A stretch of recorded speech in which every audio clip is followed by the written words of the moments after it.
Well, hey guys, I'm excited to kick off a brand new 3-part series that I'm just calling Lessons Through the Years, where over the next few videos, I want to share with you how every job I had, it taught me something about leadership, really before I even knew I was learning leadership.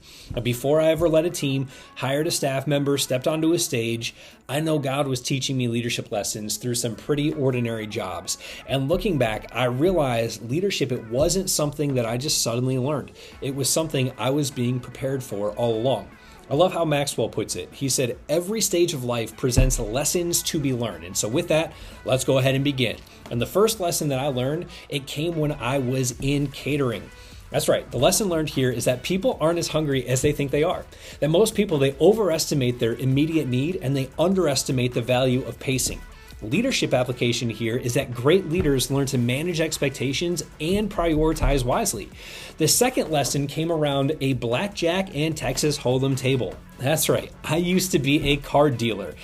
And the lesson that I learned here is how to navigate multiple conversations and personalities simultaneously. I mean, think about it. There were high emotions, people who won and lost, and strong personalities all existed around the same table.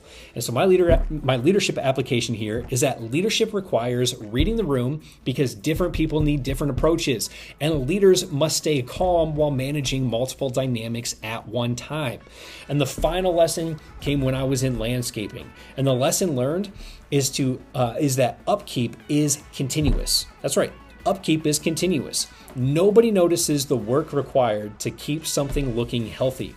But my leadership application here is that culture, relationships, health, leadership development, and spiritual growth all require consistent maintenance. What isn't tended to eventually deteriorates. And so with that, here's your reflection question today.